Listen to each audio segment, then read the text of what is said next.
Cumple una semana desde la sentencia del Procés, una semana desde que nuestro invitado, nuestro entrevistado, fue condenado a una multa y fue inhabilitado por desobediencia. Santi Vila, muchísimas gracias por atendernos. Un placer. Lo primero de todo, ¿cómo valora la sentencia del Procés en lo que le atañe a usted y a sus compañeros?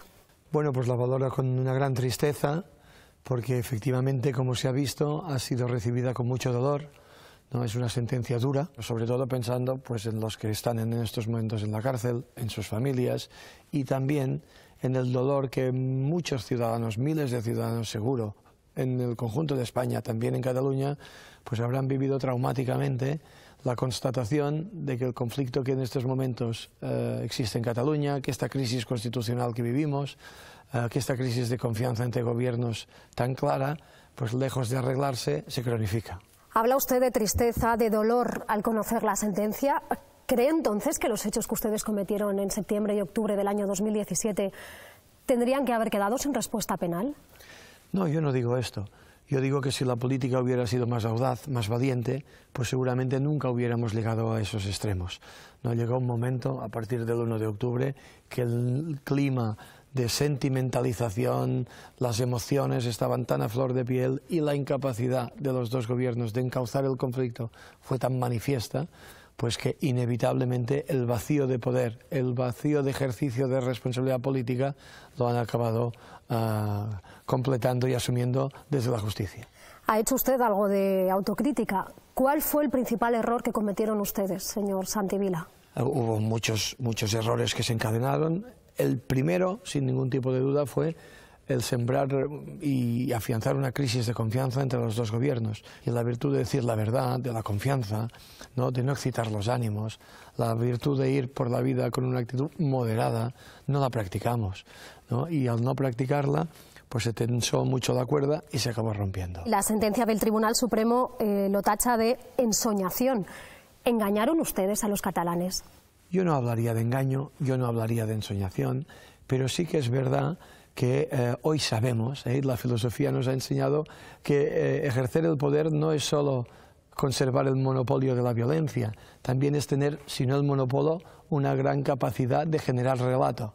Y el gobierno de la Generalitat, y especialmente en el tramo más agónico, generó un relato que no siempre coincidía con la realidad de las cosas. Esa sentencia dice que usted desoyó de forma contumaz al Tribunal Constitucional. ¿Se arrepiente o volvería a actuar de la misma manera?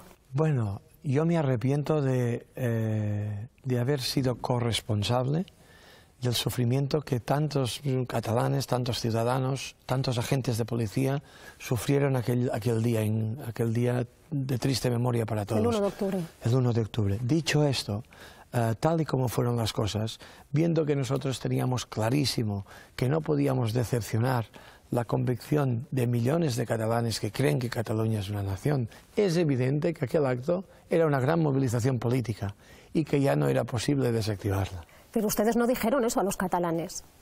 Bueno, yo la noche del 1 de octubre manifiesto muy claramente mi opinión, y es que lo que ha pasado tiene una gran trascendencia política, pero que no hay que olvidar que un número similar al que ha participado en aquella convocatoria se ha quedado en casa, cómodamente representado y amparado por el orden constitucional y esperando poder hablar en unas elecciones normales. Usted está en libertad, condenado por desobediencia, pero en libertad. Sus compañeros están en la cárcel. ¿Cómo es su relación con ellos a día de hoy? Pues lo siento con mucha empatía e intentaré compartir con ellos el mal trago que están pasando y trabajar desde fuera para que su condena sea tan corta en el tiempo como sea posible. Usted hacía referencia a los actos violentos que hemos visto en los últimos días en Cataluña. ¿Cómo los ha vivido usted? Pues conmovido y conmocionado, sufriendo mucho, en primer lugar por los jóvenes que quizás, llevados por el hervir de la sangre propio de la edad, se pudieran meter en algún lío. Y es tristísimo ver cómo hay gente que ha sido herida con gravedad, ¿no? Gente que ha perdido un ojo, gente que tiene lesiones muy graves, también con mucha preocupación por los agentes de policía, con mucha tristeza, porque una sociedad tan avanzada como la catalana y la española en su conjunto, no nos merecemos vivir esto. ¿Usted condena la violencia de estos días? Sin ningún tipo de duda. ¿Por qué cree que Quim Torra no ha condenado explícitamente lo que ha ocurrido estos días en Cataluña? Bueno, de nuevo, se echan de menos liderazgos que no se forjan de un día para otro.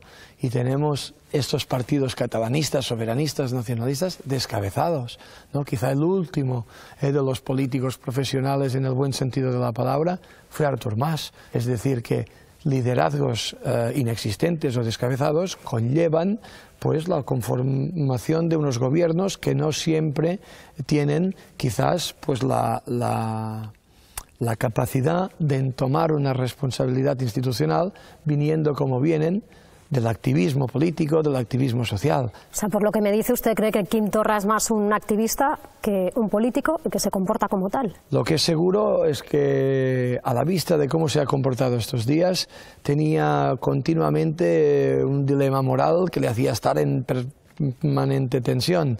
Se le ha visto muy cómodo haciendo como un ciudadano más de activista, y sin embargo se le ha visto profundamente incómodo, ¿no? Ejerciendo su papel de presidente de la Generalitat, un papel que él mismo no ha dudado en descafeinar a menudo, autocitándose como vicario del que en su opinión es el presidente legítimo, Carles Puigdemont. Hacía referencia a Artur Mas. ¿Debería volver a presidir la Generalitat?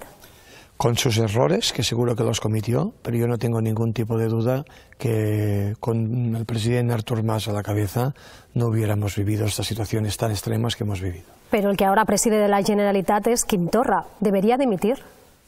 Yo creo que lo que sería necesario es que convocara elecciones. Yo creo sinceramente que Cataluña necesita unas elecciones, que esto no es sostenible, y menos aún con la tensión que se ha generado después de la sentencia en el Tribunal Supremo.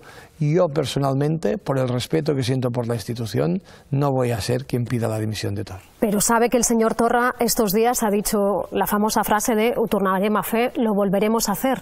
¿Qué sintió usted al escucharlo? Bueno, la verdad es que por la trayectoria que ha seguido estos últimos meses, pues no tengo ni la menor idea de qué le puede estar pasando por la cabeza al presidente de la Generalitat en torno al «Ho tornarem a fer». Es posible que incluso compañeros suyos tampoco lo sepan.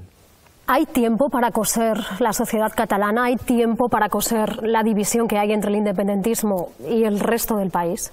Yo estoy convencido, porque en primer lugar tendremos que recoser la convivencia dentro de Cataluña. También se nos tendrá que ayudar un poco. Fíjate que los moderados hemos quedado siempre, estos últimos meses, estos últimos años, a la intemperie.